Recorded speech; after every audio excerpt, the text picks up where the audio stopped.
নাবি হয়ে গেছে। ও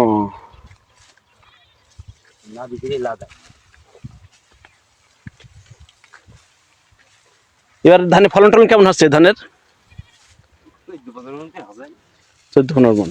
এই ভাইটা 15-16 মন। 3 আবাদ ফুল হচ্ছে এখন তাহলে জমিতে। এই এইবারতেই আছে। ও ওই যে ধান কাটার পরে ভাইদের ধান করা হল, ভাইদের ধানের পরাবার এই। ও এরপর তো অচিত ধান চলে আসছে, এখন তো আর কিছু করা যাবে না চিত ধানের আগে। ধান করা হয়ে গেলেই লাগাই দেবো। তারা মানে দিন হয়ে গেল। জমির পর একটু চাপ পড়ে যায় না? হ্যাঁ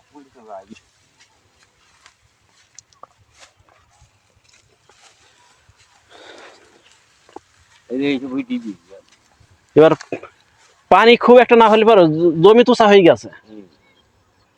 পানি পানি বের হচ্ছে না। তাড়াতাড়ি বেরাচ্ছে সমস্যা।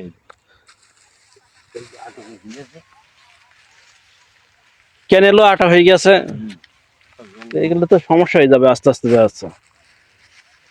কারণ ক্ষতিও তো হচ্ছে। এবার তো চরপাড়া গ্রামের মানুষের খুব একটা ধান নেই, যেমন ধানের সমস্যা তেমনি আছে, আবার হলো সঙ্গে গরুর খাবারের সমস্যা পড়বে।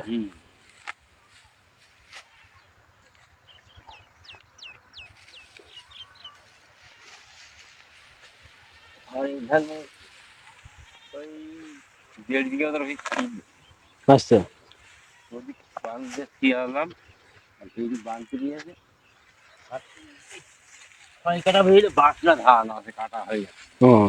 বাচ্চা মানে বাচ্চা ভোগ না, অন্য অন্য এলাকায় এটা আর বাচ্চা ভোগ বলে না, মানে শহরে বলে এটা চিনি গুড়াস।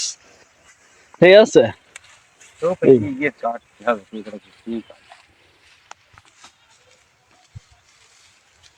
এবার আমাদের গ্রামের পুরা এই বিল ডুবে একেবারে, মানুষের অনেক ক্ষতি হয়েছে।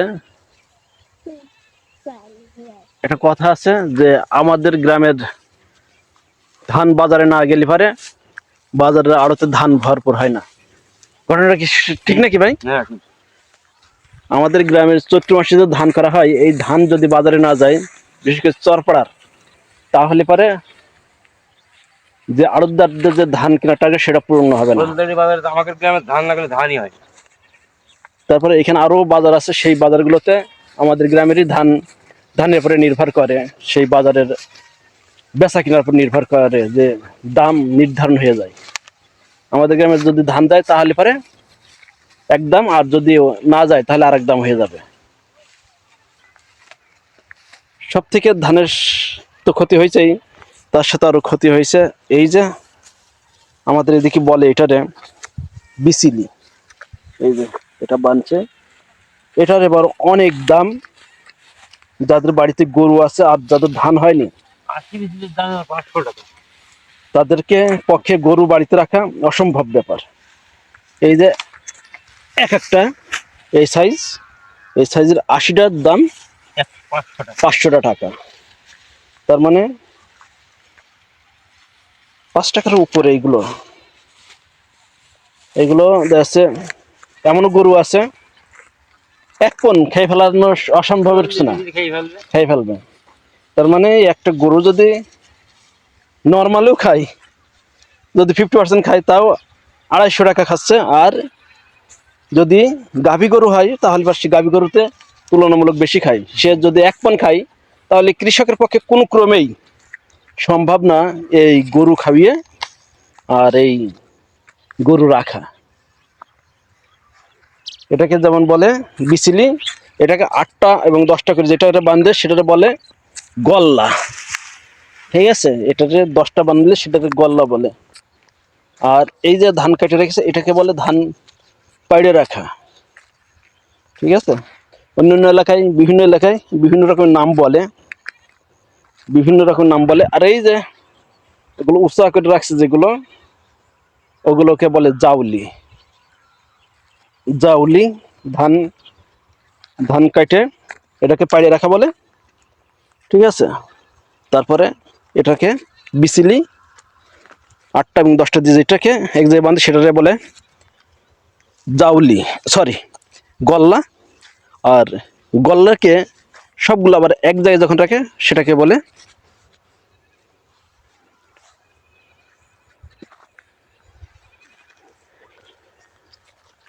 জাউলি দেওয়া। অর্থাৎ সবগুলো যখন এক জায়গায় রাখে, 2 জায়গায় ভাগ করে রাখে, এটাকে বলে জাউলি দেওয়া। আমিও একসময় এটা বানতে পারতাম। এর ক্যামেরাটা ধরো তো, আমার দিক ধরবা, ঠিক আছে? দেখি আমি একসময় বানতে পারতাম, আমার এদিকে বানতে পারি কি দেখি, এদিক ধরো।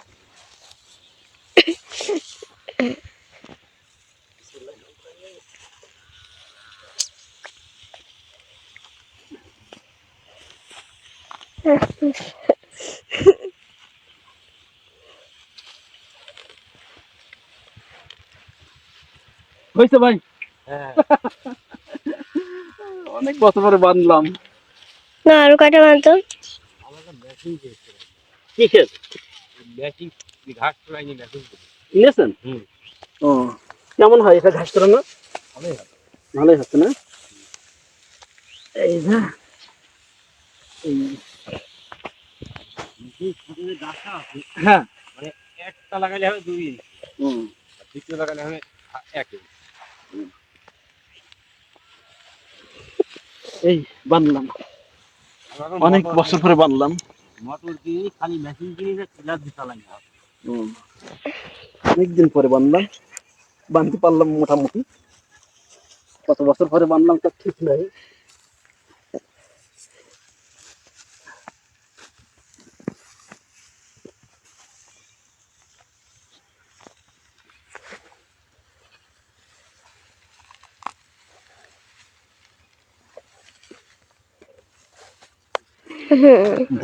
দেখো ধান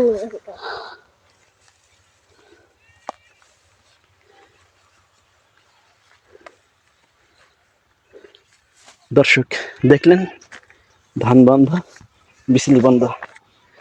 বাংলাদেশে প্রেক্ষাপটে কৃষকরা সব থেকে অবহেলিত। পৃথিবীর অন্যান্য দেশ আছে যেখানে কৃষকরা সব থেকে উন্নয়নশীল দেশগুলোর কৃষকরা সব থেকে ধনী লোক, তাদের কৃষকরা সব থেকে ধনী। আর আমাদের দেশে কৃষকরা সব থেকে গরিব, কারণ কৃষকদের চতুর্দিক থেকে চুষে খাওয়া হয়। এই যে কৃষকরা যে ধান চাষ করেছে, ধরেন অনেকেই এনজিও থেকে লোন নিয়ে ধান চাষ করেছে, আবার কীটনাশক দোকানে বাকি আছে, দাম বেশি করে ধরা। কিন্তু আমাদের দেশের ব্যাংকগুলো এই সাধারণ কৃষকদেরকে কোনো লোন দিবে না। এরা লোন দেবে কাদের?